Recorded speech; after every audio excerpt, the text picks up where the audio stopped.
What's good, guys? Boomer here, back with another video. So I intended on making this video on Monday. I went to the locals on Sunday after a long time. It was maybe about 2 months. Basically, last time I posted my Traptrix list, I went the week after that, and I haven't gone in a while. I've just been really busy with work. I started this new job recently, and I haven't gotten any time for myself. But anyways, I went to locals on Sunday. I went 5-0. I played 3 Kashtiras. I played 1 mirror match. And then round 2, I played an Unchained deck. But I still think that this deck, Traptrix, is pretty good, especially going into the new format. There's not going to be a lot of decks, really, I think, gunning for Kashtira. I think Kashtira is still the best deck. And this deck can play around with a lot of flex spots in order to beat the other decks that you're worried about. So I'm just going to say it off the rip. This deck list is not optimal. There's a bunch of cards that I'm missing. I don't have Ghost Ogres. I don't have Drolls. I haven't been able to test with Shifters yet just because I don't have those cards. But those are cards that I plan on getting and playing around with. But anyways, let's just jump right into it. So I'm going to do it basically in the same format that I did the last video. The first things I'm going to show off are the cards that I think you absolutely need. So to start is 3 Pudikas, and I'm on 2 Gardens. I don't really want to get into this too much, but let's just say there are times where you're going to blow up your own garden or your opponent's going to snipe out your garden, and having another one is just always good. Also, like drawing multiple monsters with a garden is going to let you play through a lot of cards. It's also good against your opponent having Gamma, just dropping a garden on the board and continuing summoning. If your opponent has, let's say, for example, an Ash Blossom or an Imperm, and you summon Pudika and you have another garden in your hand, you're allowed to activate this Pudika, and most likely they'll Ash it or Imperm it, not wanting you to go for garden and extending your plays. And then you can just drop one. You just drop it, and they just wasted their Ash Blossom. If you only have 1 in your deck and you draw into it, you can't actually do that play. But having 2 lets you do that. But anyway, 3 Pudika, 2 Garden. Then there's 3 Paralytic Seed. This is like the honorary Traptrix card. I played 3 Murmillo. I know everybody thinks this is standard, and so far it is standard, but the only reason I play 3 Murmillo is because it's like one of the best openers. Once you open Murmillo and you summon it and search out your Holoteo or your Floodgate Trap Hole, you don't really need it after that. It only ever comes out of your deck to like MST things. And even if you do summon it, you're not really getting that much value out of it. So it's just one of the best cards to summon on your opener if you have Pudika or if you have another trap card. Then 3 Mantis, because it's like one of the best, like after turn 3 or during turn 3 and afterwards. This is the best card you can summon. 2 Dionea, because obviously we want 1 for the combo and we want 1 to extend with. Not extend with, we want 1 as a follow-up. 2 Arachnocampa, just 2, because you don't really need it. He locks you into only doing insect or plant types. You can always search it off of your Mantis. You can search it off of your Pinguicula. So you don't need 3 anyways. But 2 Arachnocampa. And then these last 5 cards are the cards that I think you absolutely need to run. So that's Traptrix, Holotea, and I still think you need to play 2 Floodgate Trap Holes. So we're going to go back to what I said in the beginning. I think still Kashtira is like probably the best deck you can play right now. This deck rapes Kashtira. You can basically 2-0 this deck, 2-0 that deck without an issue. And it's mostly because of this card. You try to clear off their board once they establish something, and then you stick either Floodgate Trap Hole or you stick your Rafflesia on the board, and then Floodgate just does its thing and they're not able to do any more combos after that. So this is what I think. These are the cards that I think are mandatory that you have to play. If you want to, you can go ahead and take out another garden. I would still play it. But let's continue. So these are the cards. So all of these cards going down, these are all flex spots, and you can take them out and honestly put in whatever you want to. But that's Bottomless, Gravediggers, and Traptrix, Trap Hole Nightmare. In a format where people are not main decking Nibiru, I don't think you need to be playing Gravediggers Trap Hole, because the hand trap's going to come out before you get to stick your Rafflesia on the board. So this winds up just being not too useful. Bottomless is really for the branded matchup, but this deck kind of topples over to branded regardless. So I think it might just be fine to take the L game 1 to Branded, and then have your side deck just pick up the next 2 games. And then Traptrix Trap Hole Nightmare is probably the best card out of these 3, just because it gets rid of problematic monsters. Honestly, you can Traptrix Trap Hole Nightmare almost anything, and it's not like matchup specific. It's not something that you're trying to set up and avoid with like a Gravedigger's Trap Hole. So out of both of these, this is probably the one card I would probably keep. And if I was gonna start cutting cards, I would probably start with these 2 cards.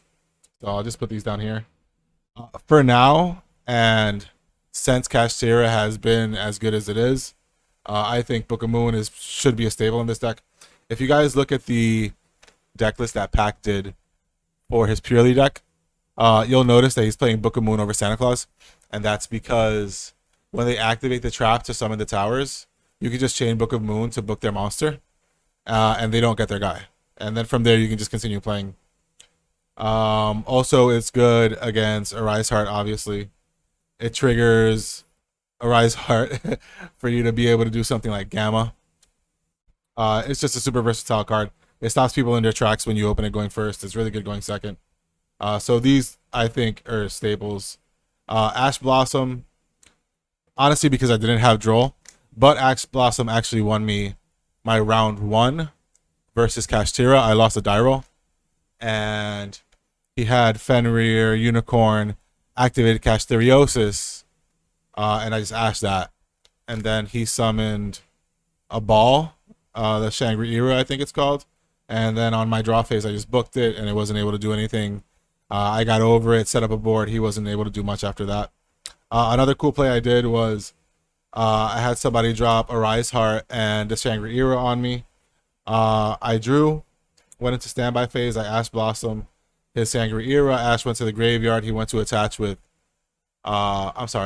Shangri-Ira activated during standby phase. I ashed it. And then Arise Heart activated when Ash went to the graveyard, and I was able to Gamma the Arise Heart.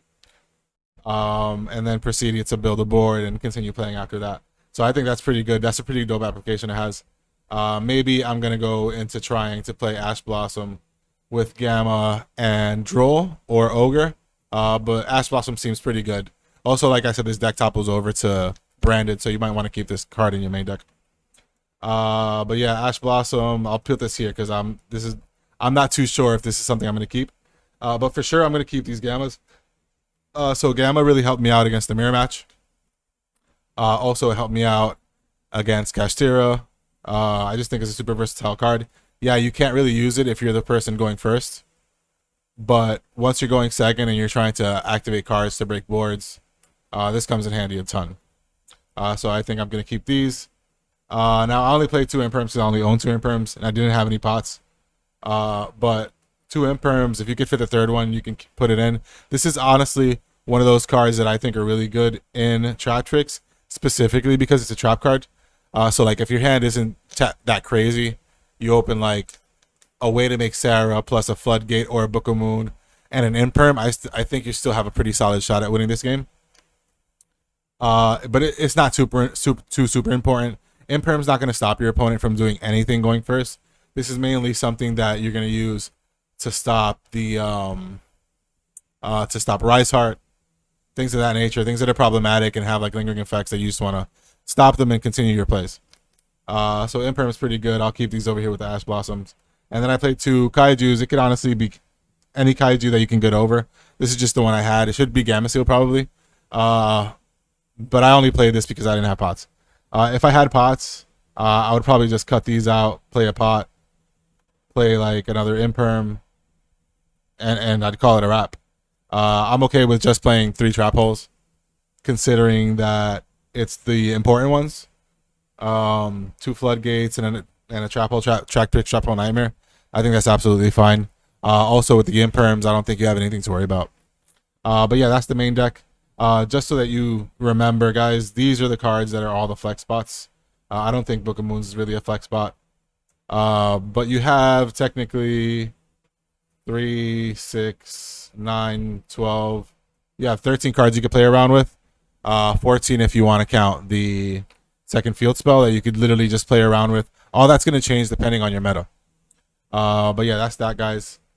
I'm gonna go into the extra deck because the side deck doesn't really matter.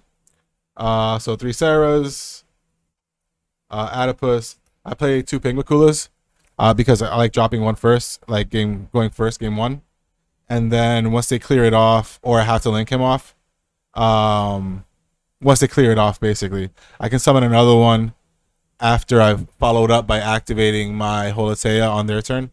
I'll have 2 guys. I can summon another one and just continue playing after that. I think Pingmakula is really good. Double Rafflesia. I see a lot of people cutting Rafflesia, but I'm actually going to show you a combo at the end of this video. That's going to show you why you need 2 Rafflesias. There's just some hands that like lock you into plans, and you need to want to build a board that's strong enough. And it's really the only reason you need 2 Rafflesias. Alumaris, because it's really good. Exiton, Baguska, Time 3 Free Doer, Zeus. And then these 2 cards really helped me out during the finals when I played against Kashtira. I started breaking their board. I dropped 2 guys, and he activated not XYZ Encore. He activated Dimensional Barrier. And I was like, all right, that's fine. I dropped Phoenix, cleared one card, drew a card. Summoned Cerberus, cleared his other monster, drew a card. And I was able to push in with these and have like an established board. And then still, off of my Sarah, set Floodgate Trap Hole. And he was just in a really bad situation. He couldn't do anything about it. Just because I had cards to play into his Dimensional Barrier. Actually, when I was doing I was thinking, damn, maybe I should throw in like a Boral Sword or something like that. But I haven't tested it so far. But yeah, these cards helped out really good. And then for the side deck, you can actually put in whatever you want. I played 3 Nibirus and 2 Shared Ride in combination for Super Heavy Samurai, but I didn't get to play any. Shared Ride is just amazing. When you go first against Super Heavy Samurai, helps you draw your trap card. I mean, your hand traps like Nibiru, your Gamma, Ash Blossom, whatever you really need. 3 Cosmic Cyclones because it's just a really good card in general. In the mirror match, it's really good. Against Runic, it's really good. Even against Kashtira, when you go first, you can set it, and then you can hit the field spell, or you can hit the Kashtira Birth, I think it's called, and they won't have too many extenders after that. I played 1 Traptrix, which you don't really need to. You could obviously toss it to the side. 3D barriers, which I never ever got to side in. Well, I never got to activate it. I did side them in, but this was the MVP card. Round 1, like I said, I won game 1 because I asked his Castiriosis. Game 2, I didn't draw any hand traps, and he zone locked me. I just scooped it up. I didn't feel like I should even have to play that game off. And then game 3, I sided 3 of these, 3 of this and this, and then I opened 2 anti-spells, and I set up 1 Rafflesia, set all my cards, flipped anti-spell Fragrance. He wound up like doing like, I think he wound up summoning like a Fenrir or a Unicorn. I floodgated it, and then he set 4 cards, including a field spell. And I went end phase. Oh no, I'm sorry. I had Sarah and Holotea. And I'm sorry, I had Sarah and Rafflesia and a Floodgate. And then he summoned Lava Golem, which put my Holotea and Sarah and Mermillo in the graveyard. And then he summoned something. I like booked it, and then he set all of his cards. And then I went end phase Holotea, summon Mermillo, pop his card. Drew, summoned Sarah, activated my Holotea, summoned another Mermillo, popped another card, went into Alumaris, summoned another Mermillo, popped another card. So I basically just cleared his whole board just by having this on the board, and he couldn't do anything. So this card just kills Kashtira. It also is really good against Purely. It's good against Runic. Yeah, it's just a really good card. I wouldn't not play this deck without siding this card. I wish if I knew I was gonna win every single die roll, I would just main deck this card. I think this card's amazing. But yeah, that's the deck, guys. So let me show you the combo, which I haven't seen anywhere, guys. I've never seen anybody watching people play on YouTube. I've never seen anybody do this combo. So if you guys do it, guys, this is the Boomer combo. Just call it that because that's what I'm calling it. And so basically the combo is when you draw a hand of Pudica, Arachnocampa, and Holotea, or not Holotea, this could be anything. This could be any trap card, but it has to be a trap. So normally what people want to do is summon Pudica, get this, and then activate after summoning a Sarah, and then setting a Holotea, and then activating. But that only gets you one monster. So I think the best way to go about it is summon Pudica. You get your guard into your hand. Then right here you can activate your Arachnocampa effect, and then you're gonna go straight into Pinguicula. Let me do it like this. So summon Pudica, get your field spell, special summon, go into Pinguicula. Pinguicula is gonna detach. That's gonna search your Dionea. Then you're gonna activate your field spell, go into Sarah.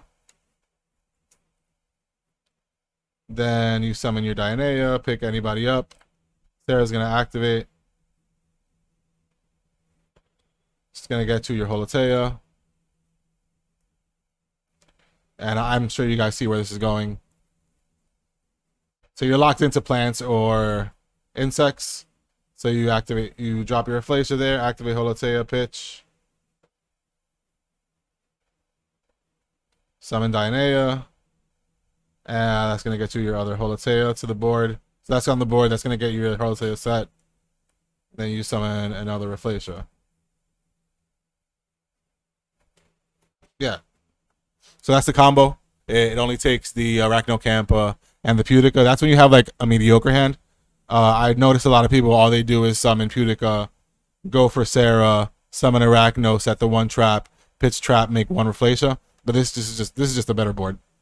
So yeah, that's the reason why you play 2 Inflatia. It's literally just for this. Let's say you're playing pots and your hand is busted, you just get rid of the other Inflatia because you're never gonna need it. But yeah, that's it, guys.